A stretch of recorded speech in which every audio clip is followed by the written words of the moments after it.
Welcome, welcome. As you're joining us today, if you want to open up your camera just for a minute and give a wave and say hello, would love for folks in the chat just to do like a 2-word check-in. What's 2 words to describe how you're doing today? Just as we are getting rolling here, waiting for folks to come in. Welcome.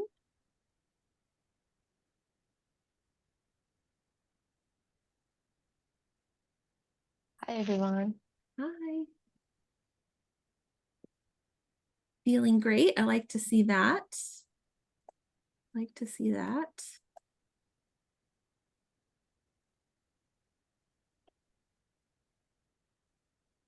Just feeling all right. Okay.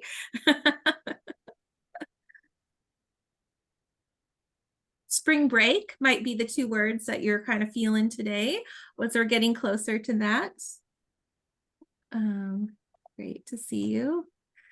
I think we'll go ahead and get rolling here because I know folks will be coming in slowly.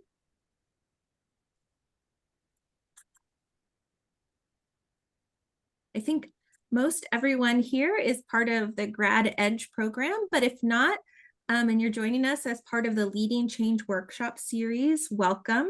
We're so pleased. I'm Carrie Priest here in the Staley School of Leadership. And just we're so pleased to have you join us for this session on leadership coaching. I'm going to turn it over here in a moment to Dr. Andy Wefald, who is going to be sharing with us some insights on coaching and helping us to develop our coaching skills to be more effective in the places where we're trying to exercise leadership and create change. So with that, Andy, I'm going to turn over to you. Thank you so much, Dr. Priest. It's my pleasure to be here. I'm so happy to join you all. And thank you for coordinating this, Doctors Priest and Benavidez. Appreciate you. Okay, I'm going to share my screen. I hope this works well. Awesome. Okay, so we're going to talk about leadership coaching today. And coaching, the way we talk about coaching is a little bit different than sports coaching, although there are some components of each that overlap. We are talking about working collaboratively, and sports coaches do that too. Also, typically towards some goal or some endpoint, sports coaches do that too. But we'll get into some of the things as they differ. You'll probably get a sense of how they differ as we're moving along. I also want to say I was originally scheduled to do this presentation with Shaquila Harrison, who is a colleague of ours, but she had an emergency and couldn't join us. So I'm going to be doing the presentation today. So, but if you could send her some good thoughts, that would be great. Thank you. Okay. So I'll do a brief introduction, give some context. We'll talk about coaching. I'll try to give some guidance around coaching, some framing as to what it is and how it's used. And then I'm hoping we get into some actual practice. So practicing a skill. And I consider this a leadership skill that you can develop. And you can use it in your work, professional, and everyday life. Excuse me. So very briefly, my name's Andy Wefald. My PhD's in industrial and organizational psychology. I've worked at the Staley School since 2007, teaching leadership courses, doing research around leadership very broadly. About the middle of my career, I started pursuing coaching, and it took me about 3 or 4 years, but I ended up getting a coaching credential through the International Coaching Federation, which is one of many coaching credentialing organizations. Okay, that's enough about that. Okay, so what is coaching? Let's try to understand it. It draws upon the practice and skills of engaging with others. This practice, though, the coaching practice centers listening, curiosity, sense making, meaning making, interpreting, the power of language, identity, etc. Coaching typically, but not always, would be a separate container, so something outside of the normal work practices, but not always. But sometimes typically coaching's used when you're having a challenging experience at work or trying to work through something that's really challenging. Coaching and a good coach can help you navigate those things. So maybe having a Zoom call with a coach when you're not working to work through some of the things that are happening at work. The coaching can also happen in the situation. So if you, for example, develop your coaching skills, you can use those skills when you're working with the people that you're working with. And it'll make more sense when we dive into what coaching actually is. Sorry. Okay, a little bit about the context. The coaching approaches are context dependent. The context is very important for coaching. How you approach coaching, how you engage in coaching, and how you understand context are all factors that are gonna play a part in whether you're successful or not. So when you're actually doing coaching, you may need to adjust to fit the needs or account for systems or accounting for social location. These are all things that are really important. I would say not just for coaching, but anytime you're engaging with other people. The accounting for systems, accounting for social location, those things are all important anytime you're engaging with others. There's also some work in the coaching literature about, is a coaching approach culturally relevant? Or is it sort of a one size fits all approach for everyone? So there might be different cultural perspectives that maybe rub up against some of the strict models of coaching. It'll make more sense when I tell you what the strict rules are. Okay, but one of the things that's important if you want to do this work is to develop your cultural humility, your cultural competence, but really your cultural humility, and understanding that what you're doing, how you're engaging with someone, those are all context dependent, culturally dependent factors. Okay. Please put any thoughts or questions in the chat. I'm happy to answer those.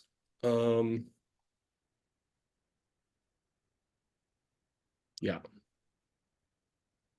Okay. So what is it? What is coaching? Coaching, the way we talk about it, specifically is referred to as like life coaching or relational coaching. We're just going to say coaching here just for the sake of simplification. So, but that's what we're talking about. We're talking about life coaching, relational coaching. What it is a combination of active listening, holding space, providing support and empathy, building trust. Coaching is really creating space for someone else to work through their own challenges. And so really the coach is just providing space, just asking questions and just listening. The next line here, holding the person in unconditional positive regard. This is a core value of coaching. To hold the person you're talking to in unconditional positive regard means you're lifting them up as a whole person, as a creative person, as a resourceful person. And there's a lot of implications for this particular point, these last 2 points here. Holding someone in unconditional positive regard and actually having the mindset and attitude that the person that you're talking to, that you're coaching, is a whole person, that they're creative and resourceful. The implications of this are lead us to one of the sort of strict rules around coaching, which is to never give advice. And I would say that's probably one of the distinguishing features of sports coaching and relational coaching. Although I imagine there are some sports coaches who, when someone asks them, hey, what should I be doing here? They would just say, hey, what should you be doing there? But I also can imagine lots of sports coaches just telling the person what they should do. That's also kind of their role. The role of a relational coach, though, is to provide the space. And what I'll say is that the moment you give advice, one interpretation of giving advice is one interpretation of giving advice is that the person needs your help, that they need your advice. And if they need your advice, are they really a whole person? Because if they're a whole person, if they're resourceful and they're creative and you're holding those things up, they have everything they need to solve their own challenge. Okay, I saw some comments coming in. What is your advice to become culturally competent when you're from a different culture? How to find the start point of a conversation? That is a great question. If I were being a coach right now, I would ask you what you would do. How could you become culturally competent? How could you find the starting point of a conversation? You can put that in the chat if you want to come up with some ideas. I often and frequently have and coach people that are quite different than me. And I know what I know when I'm coaching someone that's different than me is that I don't know what their lived reality is, what their experiences are, what their history is, and what all of their identities are. I may have to learn about those things. And I think part of being having cultural humility is knowing that you still have a lot to learn and putting work and effort in to learn about those things. Also, learning about and reflecting on your own biases is also very important. I think those things are extremely important, even when you're working with someone that's just like you. But they become much more critical as a person is different than you. Is that helpful? Did I answer the question? Of course, you answered my question, but in reality, it's pretty tough to find a start point for me. For example, if I want to train a student for some experiments, I don't know how to start to train that student while avoiding any feeling in them, while avoid any expression that I'm in superior position of that person. I'm trying to avoid those complications when I'm trying to coach a person, and holding space or being positive in first few minutes, it's really tough. I don't know how a person can do that in the first conversation when just two of us there and we need to do something in a limited time. Sure. That's a great question. I don't know that you can I don't know that you can solve all of those things in one conversation or address all of those things.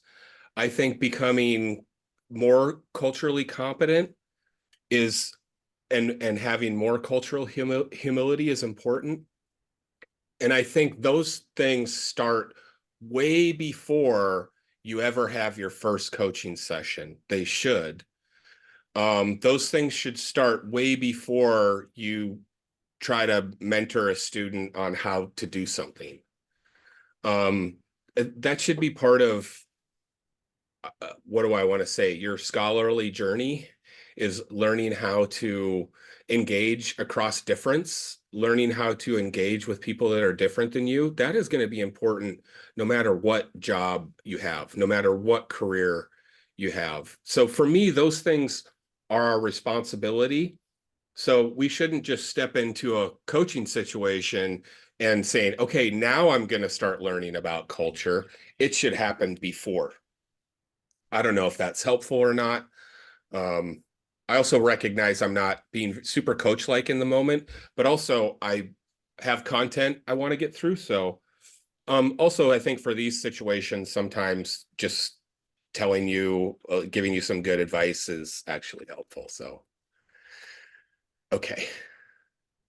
Some good comments in there. Yes, thank you.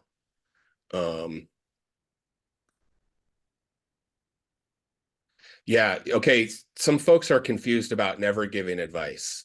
And what I'll say is that is one of the aspects of coaching that may not translate across cultures.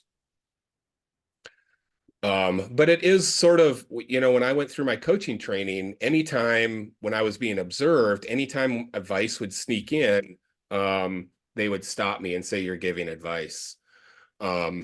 I would also be more than happy to talk with anyone after this. If you want to learn more about coaching, or if you actually want me to coach you, I'm happy to do that too. Or if you just want to learn more about it, I can do that. Does that make sense though? So like the way I was trained, and I would say the strict coaching model is to never give advice. I realize that that doesn't always translate across cultures and perspectives. You know, there's a lot to unpack there. I Yeah, guess I can add something here. sure.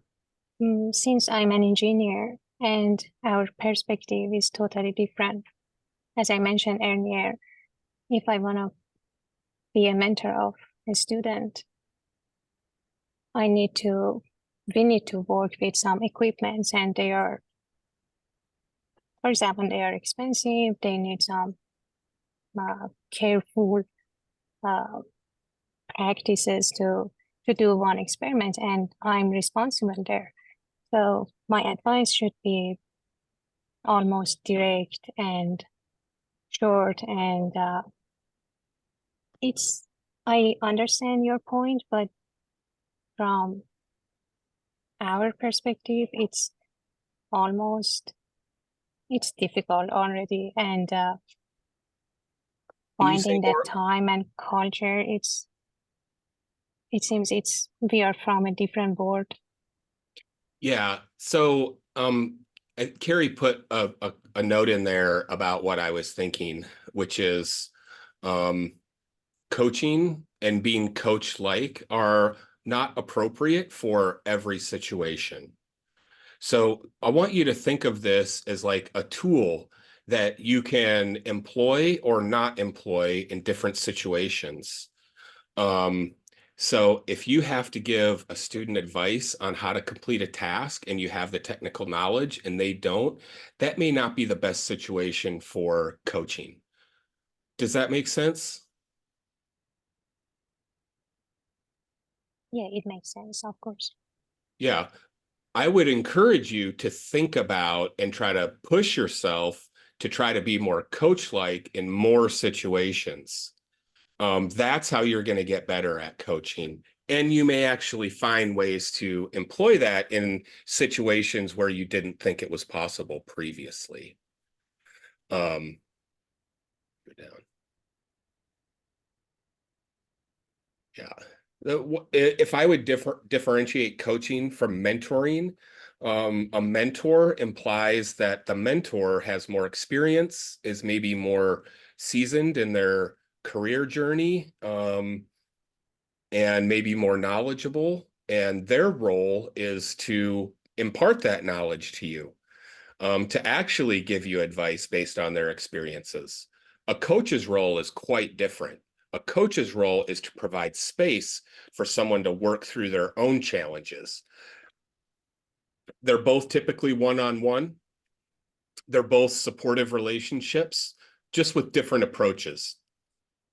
Does that make sense? Carrie actually is the author of an article that delineates coaching, mentoring, and advising. So yeah, But she has. I guess I have some difficulties to distinguish between advising, mentoring, and coaching, right? Yeah. And advising is typically done in college settings, helping direct students to the careers that they should choose, how to have better study habits, that kind of thing. And as I said, mentoring, the role of a mentor is to impart your knowledge and your experience on the mentee. A coach doesn't typically do that. Hopefully that gives you a little bit of how to delineate those things. But they're all quite similar too. They're all about helping, and it's all about a relationship that's co-constructed. Yeah. Before we move on, a couple notes about confidentiality, non-judgment, and curiosity. These are some more coaching values. If you're trying to be coach-like, or if you actually want to be a coach, when you're having a coaching meeting or a coaching session, the things that you talk about in there are confidential. That's like the number one rule of coaching, the number one ethical principle. It's part of the code of ethics in coaching, is that everything's confidential. Another value of coaching is non-judgment. So imagine you're talking to someone and they decide to do something that you do not think is a good idea, something that you think is a bad idea. In those moments, you should be non-judgmental.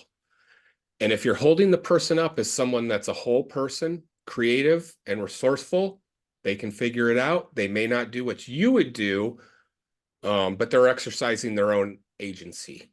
And that's what coaches want to do, is they want you to exercise your own agency, to exercise leadership. So sort of letting go of the outcome is a principle of coaching, so that folks are going to choose what they're going to choose to do, and you have to let go of the outcome. Okay. The last one is to just be curious. So instead of being judgmental, just be curious. And it's easy to say, it's really hard to do. Yes, it does work. Yeah, I would say that this is one of the comments. Juan said, we can't give advice to other people because everyone has their unique way to go and need to choose on their own. And that, I would say that aligns with the perspective of coaching. The other thing I would say is, most of the time we give advice, I don't know that we really understand the other person's context as fully as we think we do, most of the time. And what I really think is true is we're never going to have complete understanding of their context and situation. We can listen and hear and get a good understanding. And what might be happening inside your head is that you're thinking about their problem and you're solving it. You're already solving it for the person. And then you're just going to tell them how you would solve it. So in coaching, we don't do that because we want to let the other person figure out how to solve it on their own. And in that way, we're lifting them up as whole people. Does that make sense? And some of the comments, you guys are right on. That doesn't work in every situation. It's not appropriate for every situation. You have to use your judgment. Okay, you have to use your judgment about when and where and how you employ this tool. Okay. All right, sweet. Okay, we're going to move on. Great comments. Keep them coming. Okay. There is a connection to leadership. And the way I'm talking about leadership here is from a more traditional lens, thinking about leader behaviors. So the behaviors that people in leadership positions or roles engage in. Again, I just want to acknowledge everyone can exercise leadership. This is more about what do people in leadership positions do, the behaviors that they do. And so some of the research has shown that there's really two broad behaviors, task-related behaviors, things like planning, scheduling, budgeting, a focus on production. These are all very important things. They must be attended to. And typically that's part of the task that everyone in leadership positions is charged with, is making sure that those things are done, that tasks are completed, that production is good, all of those things. On the other side are relationship behaviors. These are things that promote good relationships, positive ones, and a good culture in the organization. They're both important. They're both important. Which one needs emphasis may depend on the situation. Again, figuring that out takes experience and judgment. But the skills of coaching, the skills that you develop as you practice and get better at coaching are the same skills that foster positive relationships in a workspace. They're the same skills that foster a positive culture in a workplace too, I would argue. So that is sort of how I've connected coaching to leadership.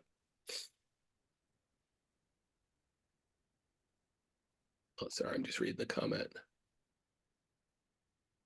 Yeah, unsolicited advice also can push people away, turn them off. It might be something that creates distance in the relationship, whereas listening and making someone feel heard actually brings you closer and fosters a more positive connection. And then I'm reading this comment just as a minor comment. I felt a lack of significant coaching. Yeah, I agree. I think it's important. I also think that listening is something that doesn't happen as much as maybe it should. So, yeah. Okay. Excuse me. Moving on.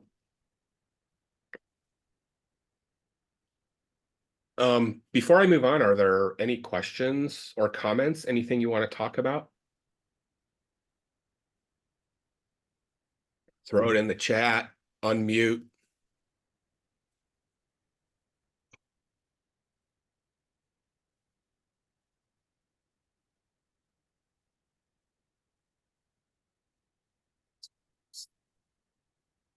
Okay, super.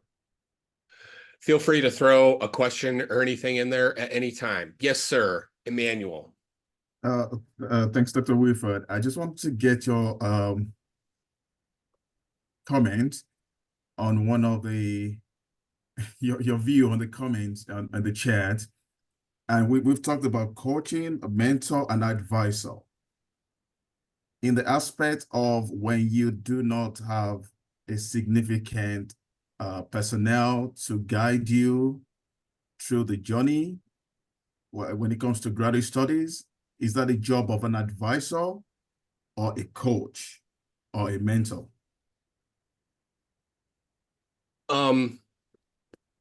What was you said the person's a coach or a mentor. What was the thing you said before those two? I'm talking about the lack of significant assistance. I don't want to use the word coaching. The lack of significant assistance in graduate studies. Do you rely on a coach or an advisor or a mentor? Maybe all three. I think major advisors aspirationally can do all three. if one of those three is missing and you feel like you need it, sometimes finding a person who can do that one thing. So if you feel like you need someone to help coach you, you may need to find a coach, or work with a faculty member that's in your department who is a credentialed coach, would probably be open to helping you too. Sorry. Yeah, but sometimes I think you need all three. As a graduate student, you need a mentor, someone to tell you, how to do things. And sometimes you just need to be told what to do, and how to do it. And sometimes you want to hear your major advisor's experience. And those things are so helpful to your development, to your career, to your graduate studies. So I'm not saying that coaching is the only thing that should ever be done or happen. Like, we need all these other roles. I also feel like a lot of these other roles come really naturally to us. So like mentoring, typically, I don't know that people need to be trained to be mentors, because most of us are very good at sharing our own experiences and telling our own stories. And we love giving advice. So for me, and this is true of me personally too, I sort of self-identified as someone who was not a great listener, as someone who needed help building and fostering good relationships with other people. And through coaching, I feel like I found some effective ways to do that. I don't know. Does that answer your question, Emmanuel? Was that helpful? Yes, thank you. Most certainly.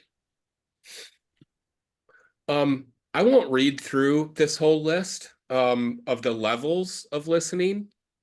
But what I will say is that the first three, ignoring, pretending, and selective listening, are all what I would say negative.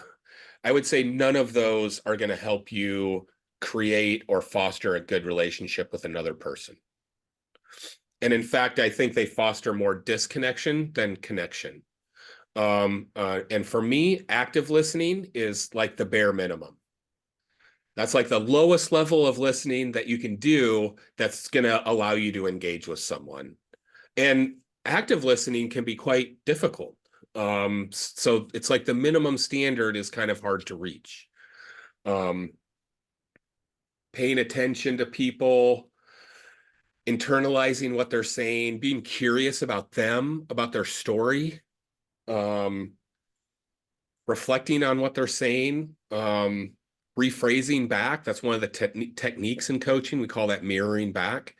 So when you tell me something, I'll say something like, what I'm hearing is, and then you kind of repeat in your own words what they said, and then just say, did I get that right?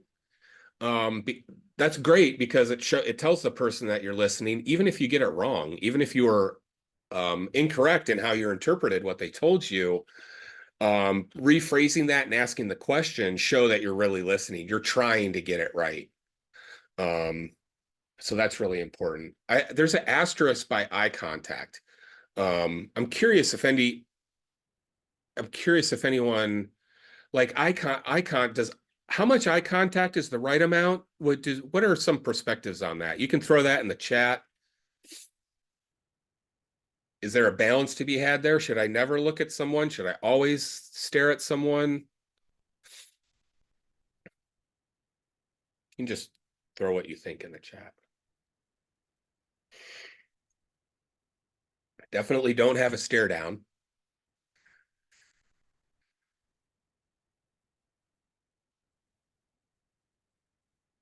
Okay, a couple people are saying don't stare at people. What about if I'm just never looking at if I never look in your eye? Is that? Chloe, thank you. Cultural context is so important. That's why I have the asterisk there. The level and amount of eye contact depends on culture, right? Where you're from, how you came up.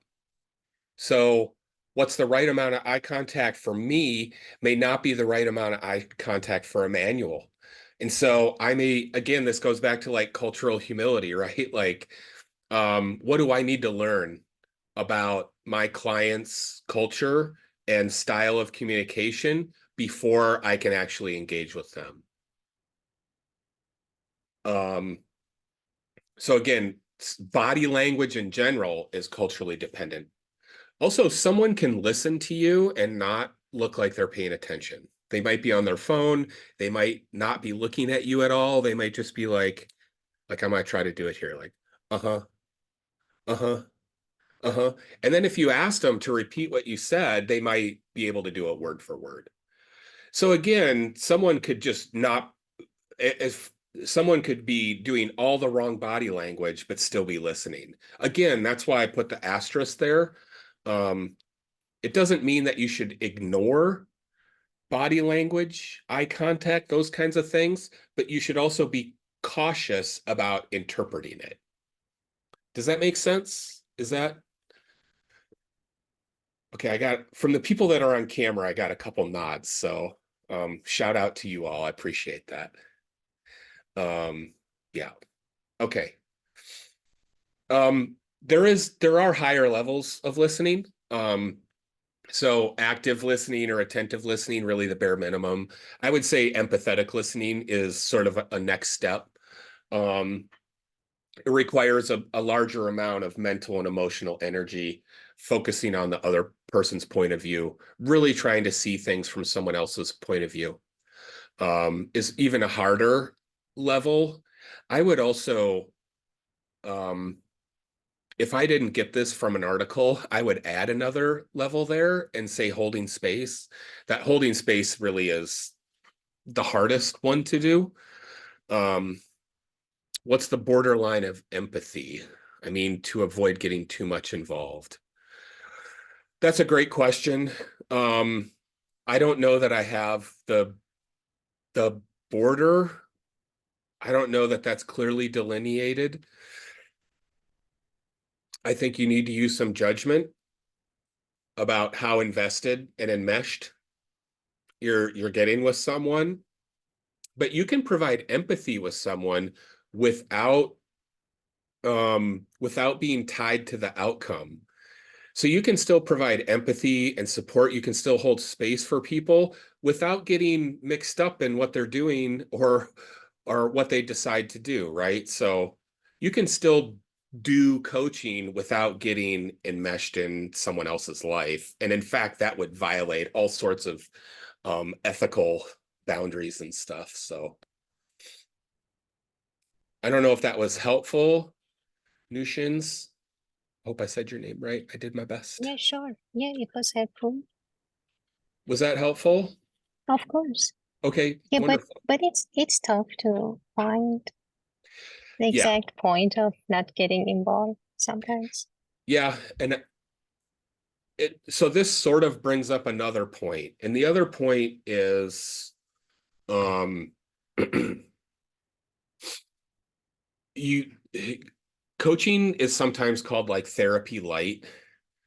But there's a lot of work and a lot of guidance around not letting a coaching session dip into a therapy session. And we all need to be very mindful about even getting close to that territory.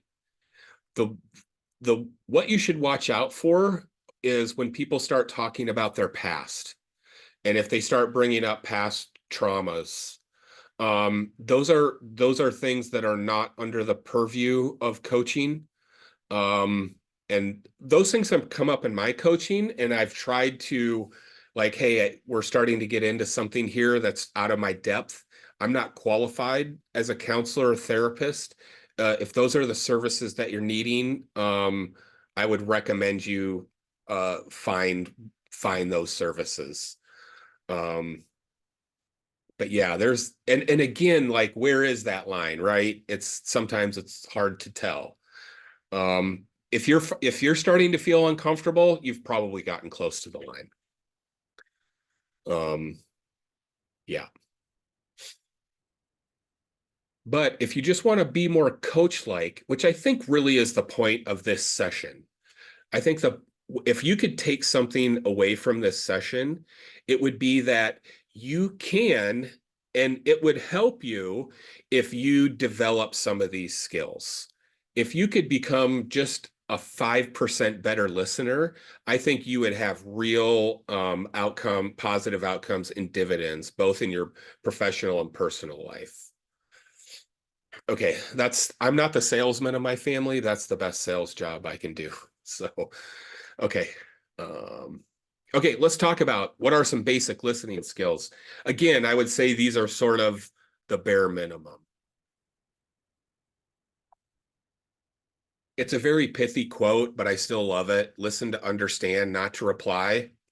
This is super easy to say, and it's hard to do in the moment, especially if someone says something we don't agree with, or if they're about to do something we don't agree with. Usually you start thinking of what you're going to say next. And trying to be coach-like is trying to suspend that and really try to understand what the person's saying. If I ever catch myself thinking of advice I would give or thinking of what I'm going to say next, I'll just try to notice that I'm doing that. And then what I'll say to myself is, Andy, be curious about the person, be curious about their story.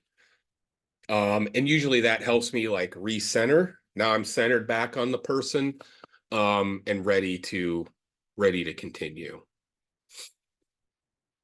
I want to make sure I'm seeing the chat. Yeah. Okay. And so being curious, that's actually a cue, it's a coaching cue that I tell myself. And sometimes I have to remind myself to be curious. When I'm doing a coaching session, I do try to remove all my distractions. But it still happens. I get distracted. It could be something outside, or maybe my phone goes off, or my watch does, or someone comes in the office. Like, there's a lot of distractions that could happen. I do try to minimize those. But when it does happen, even if I just start like wandering off in my mind, again, I'll just try to notice it and then just try to refocus. I'll talk about one-upping. I'm going to go through the whole list. Okay, we already talked about observing the body and the words, body language, right? We kind of talked about how that could be problematic, and that maybe we shouldn't trust it. So observing body language, just be careful, especially if someone has different identities than you, different cultural background, that kind of thing, then you should be more mindful of that in those situations. Okay, I already talked about no advice. If we're trying, again, I'm just going to say if we're trying to be coach-like, then we should really try to not give advice. And again, we already talked about how there may be appropriate times for that, right? So again, think about when and where doing this is going to be useful for you. I can't answer that for you. You can answer it for yourself. It is very hard to not give advice, though. It's very hard, and it still comes out. And sometimes it comes out in my coaching. Even if I'm really focused on trying to be the best coach I can, it's still come out, just because I can't help it. I do try to reflect on and learn from those things. But building the other skills will help you to give advice less.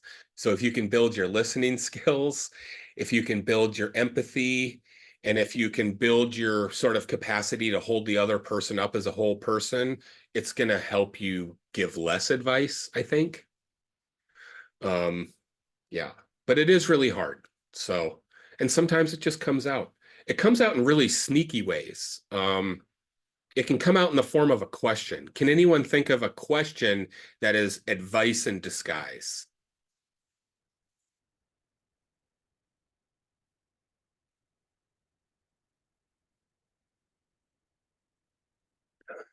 Yes. Are you sure you should do that?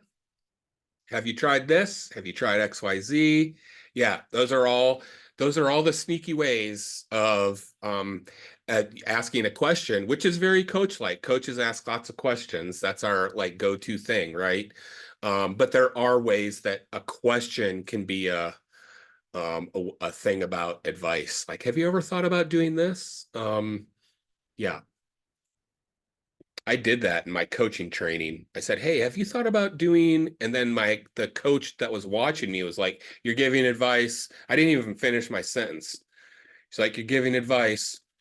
I was like, "Oh, dang it." Okay. Another important skill in being a good listener, being coach-like, is to value and use silence. If you're like me, I'm kind of an anxious person, and like awkward silences, I typically feel like, oh my gosh, no one's saying anything. I have to say something. I have to think of something good to say, and then I can't think of anything good to say. It's like a whole mess.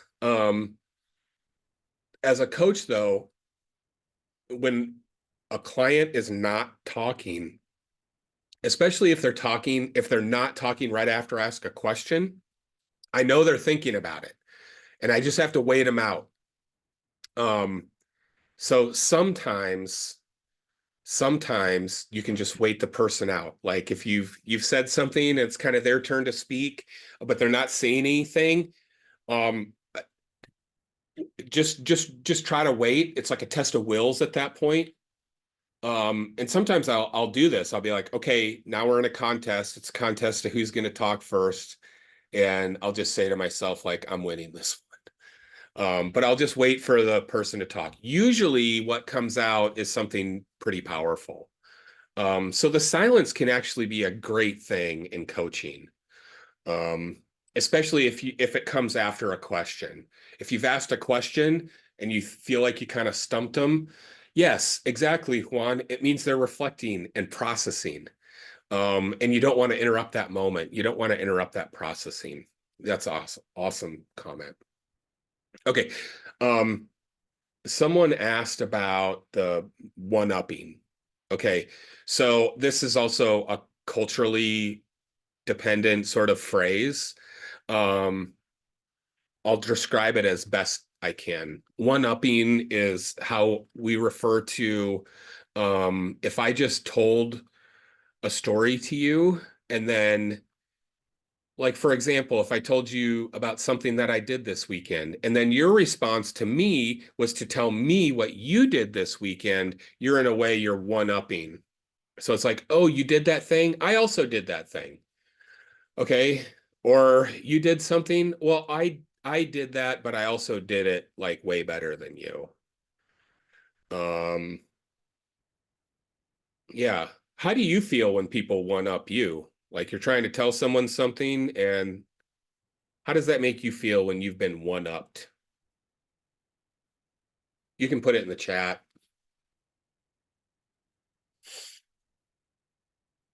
Like, is it a good feeling?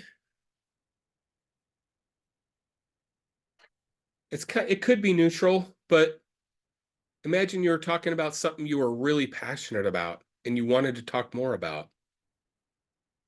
Yeah, I agree, Bridget. They're conversation killers.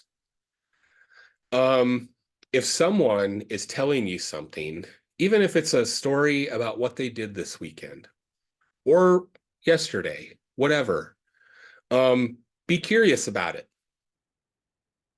Be curious about them. Oh, what did you do? What was your favorite part about that? Can you tell me more about your experience? Like when someone does that, just try this. Try this all next week, all the rest of this week and this weekend. Anytime in any conversation, someone tells you about something they did, I want you to just be super curious about them and just start asking questions. And you're going to get a feel for what it's like to be a little more coach-like.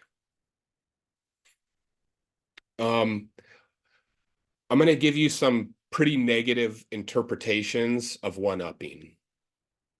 When you one-up someone, you have not I think you've killed the conversation, but you've brought it it's instead of talking about the other person, now we're talking about me. And so we've shifted the attention from the person we were talking to us. So when we one up someone, it's like, hey, that's great. I want to talk about me and my stuff. We're not being coach-like if we're doing that. Okay, so that's also a rule, no one-upping. The other is, this is also a conversation killer. If someone tells you something that they did and they're excited about it, proud of it, passionate about it, and all you say is me too, like, oh, I did that thing too. Again, you've brought all the attention back to me, and you've sort of deflated, I think, what the person was saying in a way. Like, oh yeah, me too. I already do that. Like, it's just to me, it's a disconnector. Yeah. The point of those things, though, I will say, the reason people do that is because they think it's building a bridge to the other person. By saying, if you did something and I said, oh, me too, I think the intention there is, hey, we both did the same thing. We can connect on that. That's a point of connection. And that's true. What I'm saying is that in the conversation, by doing that, you're sort of creating some distance.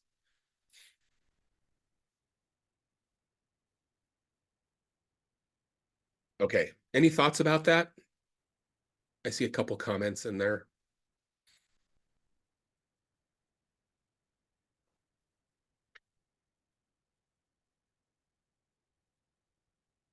Again, I think the hope here is that you walk away from this session with just a different perspective to add. I'm not trying to take away any of your other perspectives or strategies or techniques for engaging with others.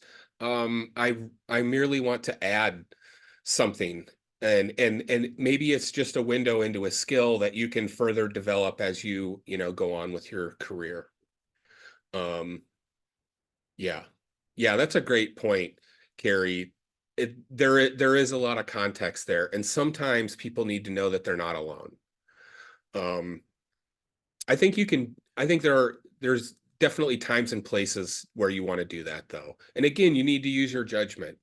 You need to use your judgment. Is this a moment for coaching, or is this a different moment? So, and again, that just takes practice, experience, judgment, that kind of thing. Okay. The second to the last point is mirroring back what you heard. Very simply, that is rephrasing what the person just said to you. And this is a great technique. I think it builds a good connection with another person, even if you get it wrong, which I've done in my coaching sessions. Like, I'm really trying to listen, and then they finish telling their story, and I'll say something along the lines of, okay, so what I heard is XYZ. Is that what's happening? And if they say, no, not exactly, it's more like this. Now we're both on the same page. Now the person knows, or is probably pretty sure, that I'm doing a good job of listening and that I'm focused on them. Okay. That one was probably the easiest technique for me to learn. I use it all the time. I use it all the time, even when I'm teaching. Okay. The last one is asking powerful questions, which I have a whole nother slide on. So we're just going to jump into asking powerful questions. So the best questions, the most powerful questions, are open-ended. That means that just means they're not yes/no questions. So you don't want to ask yes/no questions typically. Unless you're just trying to like sort out some details of the story or whatever. But the best questions are open-ended. The best questions are non-judgmental. So like, why did you do that? To me, that's kind of a judgmental question. And it can put the person on the defensive, which I don't think, that's not the goal when we're trying to be coach-like. There may be times when you want to make someone defensive. Coaching is not one of them. So non-judgmental leading questions are, we already kind of talked about those just a few minutes ago, about how you can sort of subtly put advice into a question. Those are examples of leading questions.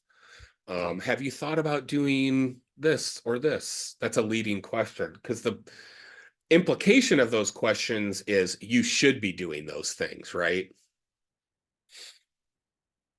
Okay.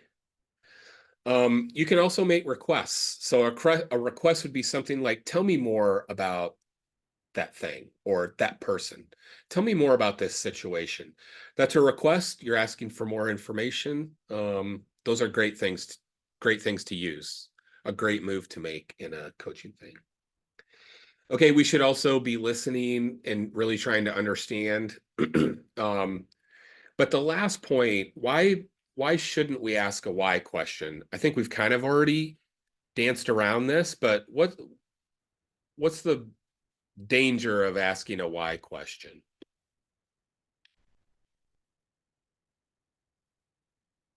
Put in the chat, you can unmute, whatever.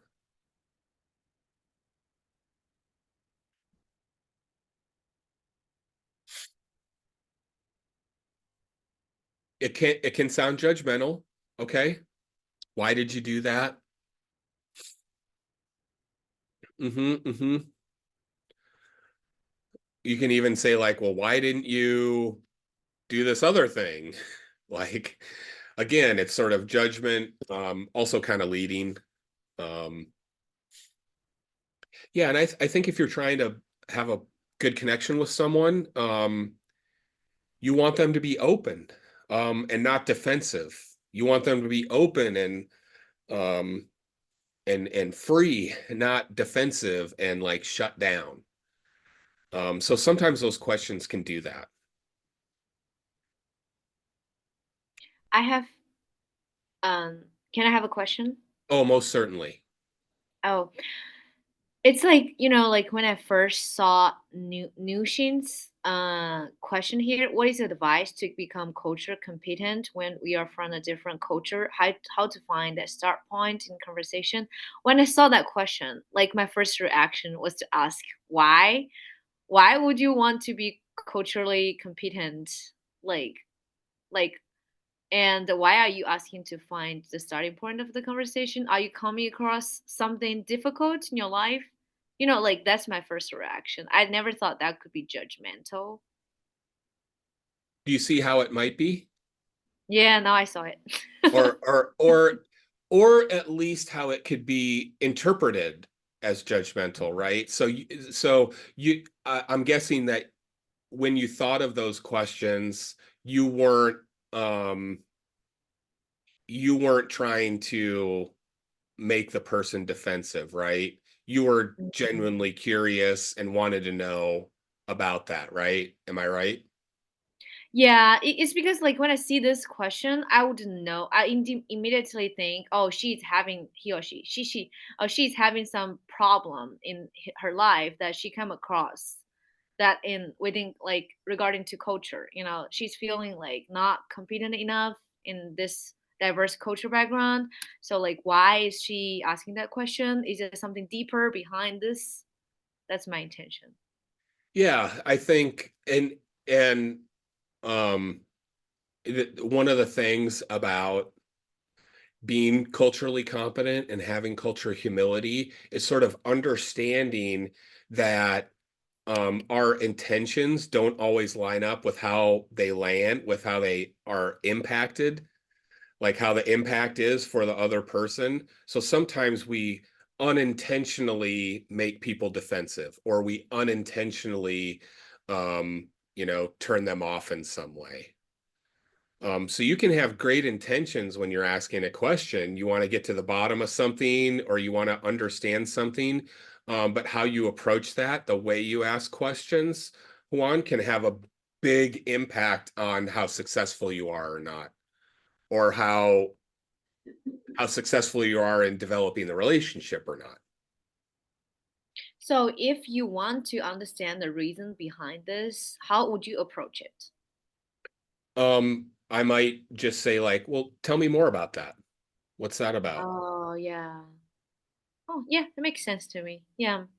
Why doesn't sound that nice as tell me more about it. Mm-hmm.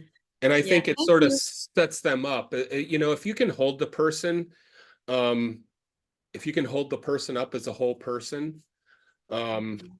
then you're not thinking of things that they need to do or fix in themselves to answer their questions. Does that make sense? Yeah, yeah, it makes sense to me. Yeah. Excuse me, Great can I Thank ask question. you. something? Yeah, for sure. Go ahead. Sorry, sir. From the previous speaker, could you please reiterate how asking about culture competence would relate into some kind of judgmental situation? Because I completely failed to see the point. Um, which point? So she said that if you're asking this question of how to manage this kind of cultural differences and diverse backgrounds, that means the person is becoming a little bit judgmental on the other cultures. So I'm just wondering, was this the point or I just missed something? Okay, the point I'm trying to make is that when you ask a why question, like, well, why do you want to know that? That can asking the question like that in that way can make the other person defensive. Does that point make sense? Yeah, that totally makes sense. Yes. Yeah, and we were just using an example from previously to make that point. That was what I was thinking. Thank you. Yeah, for sure. Good question. Okay. Where are we? 302. Okay, we're going to do some practice. And we have some time to do maybe a couple rounds of this. So in pairs, let me unmute or stop sharing. Okay, so before I stop sharing, I just want to talk through this. So in pairs, we're gonna practice. And the way the practice is gonna work is that one person is gonna be the coach and one person is gonna be the client. The coach, and you're both gonna get turns to do this. The coach is gonna ask the question that's posted. So you're going to ask once we get in the breakout rooms, you're going to ask the person you're with, and you guys decide like really quickly who's going to be the coach and who's going to be the client because you're going to switch after we do the first round. So what quality in other people do you admire? And I'll put this in the chat too. And then everyone's going to get a chance to practice. And I think we'll have more than one round. Okay, let me pull up my And Andy, how long do you want the time to be? So for the first round, let's do 3 minutes in the breakout room, 3 minutes of the coach. So if you're the coach in your pair, I'll put the question in the chat.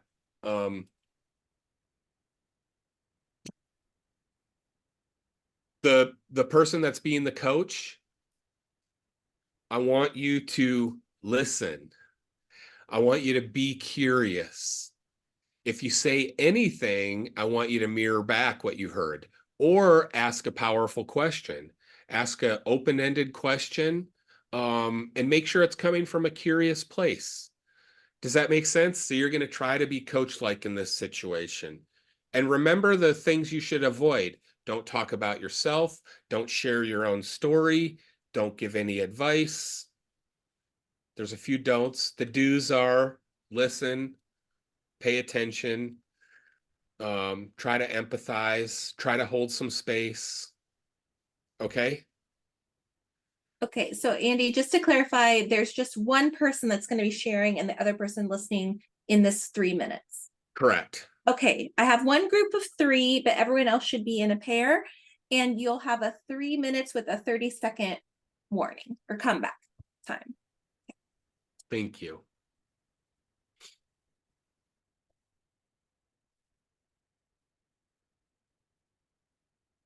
I'll have to try that sometime. I need a mute button sometimes though, like an Mhm. internal one, just like, shut up, Andy. Well, and we went back and forth, and then he came back to tell me something, and I was talking the whole time, and my mute was on. So I'll remute myself now. Okay, was 3 minutes enough time? Do you want 4 minutes when we switch? Or is that good?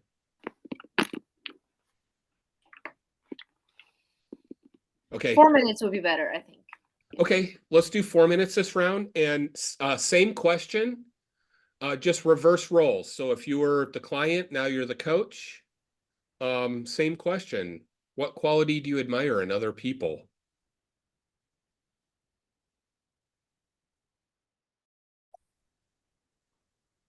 Okay, I would love to debrief. How did that go? How did you feel? What did you notice? You can answer any or all of the questions. Feel free to unmute or raise your hand or put something in the chat. I have a comment. I'm ready. It's just like sometimes it's so hard to distinguish the line between a leading question or a non-leading question. You know, like when I was asking questions, I was like, "Ah, is this a leading question? Am I like, it's so hard." Yeah, it is. Can you share one of the questions that you thought might be leading that might help the group kind of discern, or maybe we could talk about it? Oh yeah, so my partner says like she really cares about conscientious, and she's working with students like to pick up the classes and things like that. So I was like asking if your students don't get the free will to choose the classes where you have special feelings for them. I don't know if that's a leading question or not. Yeah, I don't know. It sounded okay to me. Okay. Okay, let me just look at the comments. It says it was difficult. Yeah. Challenging. It's not easy to be silent. You guys are these are awesome comments. I just want to say, like, when I do this stuff with my undergrads, they usually just say, "Oh, it went awesome. I had no problems. I'm the best listener ever." So thank you guys for being honest. It's really hard. And getting good at this takes a long time and a lot of practice and a lot of training.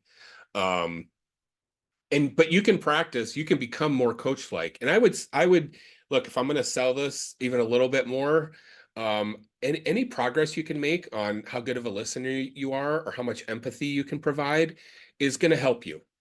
It's going to help you in your life, in your leadership. Yeah. It's hard to stay silent. Oh my gosh, this thing. It's hard to stop and not say me too, right? I think part of that comes from like, oh my gosh, I want to support this person. I really want them to know that we're connecting here. And yeah, I think that's might be one of the things where it comes from. It's not intuitive to not ask why. Yeah. All of these things can be difficult.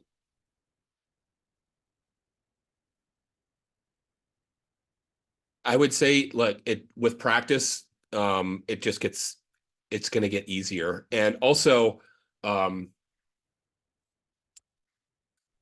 if I can be like really share something, the better you get at coaching, the better of a listener that you become. This is sort of the downside of this. The downside is that you are going to notice when you are not listened to a lot more. And you're going to notice when people do these things, like say me too, or they ask leading questions, or they ask questions giving advice, you're going to start to notice those things a lot more. And it may or may not like give you tension. For me, it always irritates me when like people one up or they ask a why, any of these things that we're kind of trying to put guardrails on around coaching and things that we maybe should avoid. I just notice them more and they irritate me more than they did before, I think. So just one of the downsides, I think, of becoming a better listener is you just notice when other people don't do it for you. Wanted to say me too. Yeah. So Kenneth asked a question. Is saying I agree just as bad as me too? If we were coaching, I would just start coaching you and say like, asking you questions about this. But in the interest of time, this is what I'll say. Saying something like I agree, I think with the intention of, being supportive, and building a connection, like those are good intentions. But it's sort of bringing the attention back to you. Like I'm just trying to give you some other interpretations. I'm not saying it's totally bad. But it could be interpreted in a way that, oh, okay, now it's about you. Or do I need your agreement? Like if I'm a whole person, do I need other people's agreement? So that one's kind of like tricky for me. I don't know. It's not like, I'm not saying like, oh, you should never say that. But I don't know. It's just like, that's sort of a gray area there. I don't know, Kenneth. I'm sorry. I'm not like giving you a great answer, but maybe just another way to think about that. It is hard to remember all the points. It just gets better, right? Just keep practicing, and it's never going to go perfect. I do coaching sessions now. I've been coaching for years. I still make the mistakes that you guys are all saying you just made in 3 minutes. And part of it is just noticing that you did it and reflecting and getting right back to the work.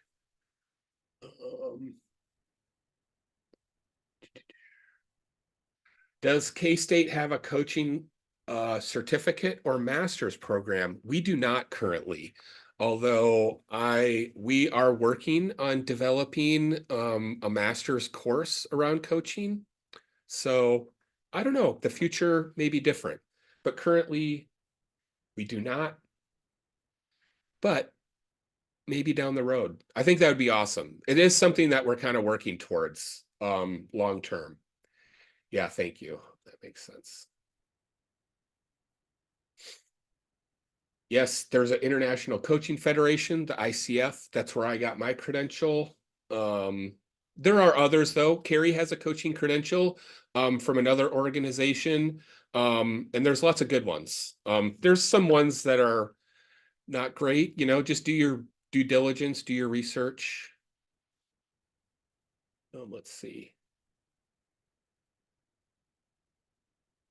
Yeah, I love that. You can do great listening in 1 minute. I would say anytime you can focus on a person that you're talking to and give them your undivided attention, and give them space give them space to talk through and work through what they're working through. I think you're doing good work about making a good relationship. Yeah.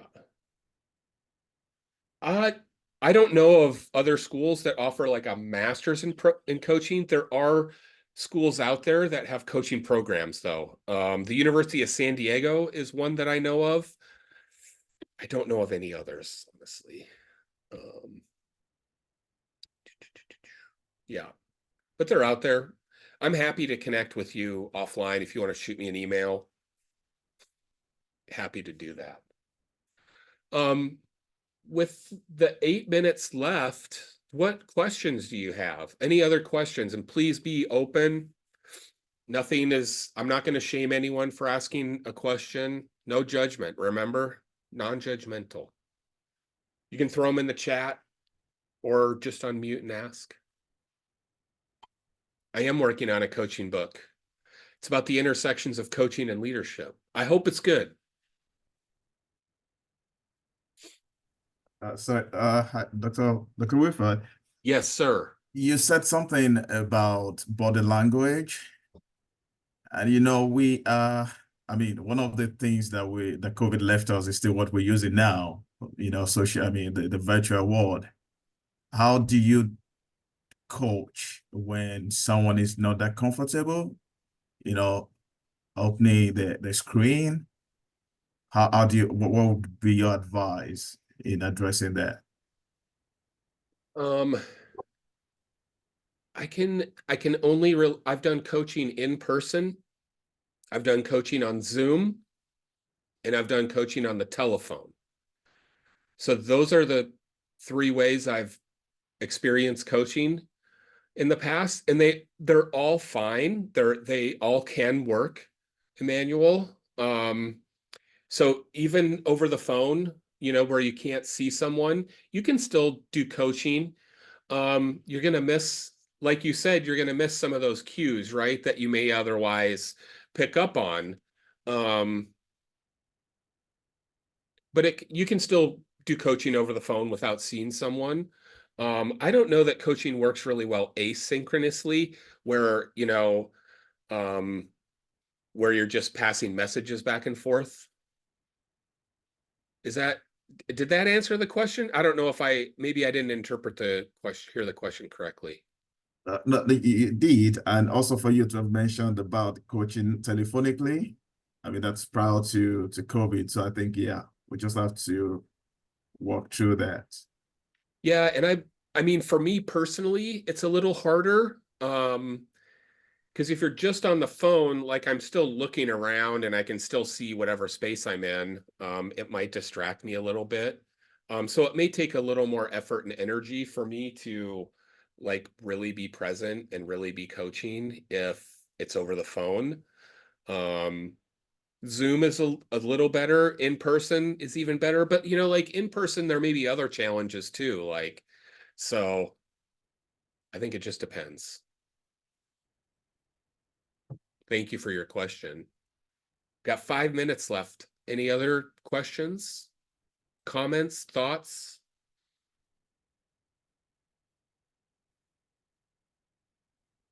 The process to get a coaching certificate depends on who you go through to get the credential. I did my training at the Kansas Leadership Center and then pursued a credential through the International Coaching Federation. Yeah. It took me about 2 years from when I started the training. I could have done it sooner, but there are steps you have to do along the way. Yeah. If you want to learn more about that process, though, I'm happy to chat with you later on.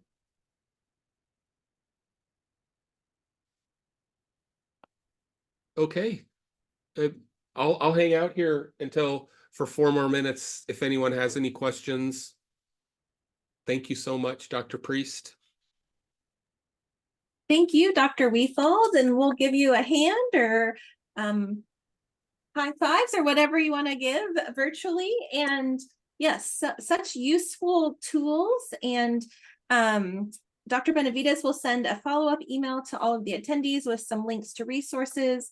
For those in Grad Edge, we'll share the PowerPoint. If for some reason a non-Grad Edge member is here, just drop us an email or follow up with Mac on his email, and we'll make sure you get the slides.